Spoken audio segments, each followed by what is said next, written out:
Excuse po. Baba lang muna natin yung mic, sir. Baba lang po natin. 3 questions lang tayo, ma. Sige. Thank you. Magandang umaga. So, two items lang muna ako ngayon today ha. Kasi, sorry, kailangan ko yung cellphone ko. Sir, kailangan? 2 items lang muna tayo today. Yes, ma'am. Kasi hinahabol ko yung house hearing kasi kailangan ko kasamahan yung mga kasamahan namin sa OVP version. Yung mga kasamahan. Again.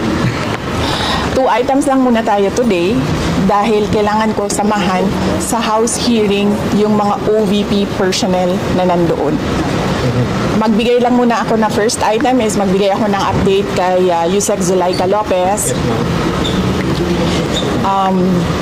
So, ang update is ang usapan kahapon, ang pakiusap sa kanya kahapon ay kapag dumating yung nanay niya, pwede kaming umalis ni Senator Bato. Si Senator Bato, meron siyang trabaho. Tapos ako, sasamahan ko naman yung mga OVP personnel na nasa house hearing. Okay siya kausap kahapon.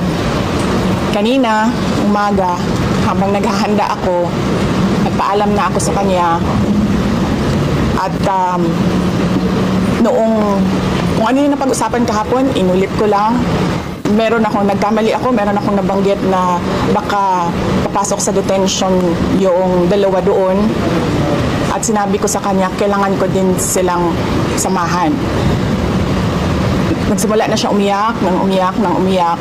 Tapos ayaw na niya, hindi na siya tumitigil sa kakaiyak niya tulad nung nangyari nung nakaraang Friday or Saturday ba yun? Oo. Iyak na siya ng iyak. Paulit-ulit na yung sinasabi niya, kukunin nila ako, papatayin nila ako, kukunin nila ako. So, nagtawag na lang kami ng doktor. Tapos, yung doktor ang kumausap sa kanya. Medyo natagalan kami kasi ayaw niya maniwala sa doktor. Sinasabihan niya lahat ng tao na lumalapit sa kanya, wala akong tiwala sa inyo. I-lock niyo yung door, wag niyo siya palabasin. Wag niyo ako daw, wag niyo palabasin si Inday Sara, i-lock niyo yung door. So medyo matagal kanina yung negotiation at pakikiusap at advices and reassurances ng doktor sa kanya. Nung medyo nag-okay na si Yusek Lopez, nag-breakdown naman yung isang kasama namin doon na nandun din noong Saturday and Friday, si Nicole. Nagsimula siya mag-panic attack. Hindi na siya makahinga. Then nagsimula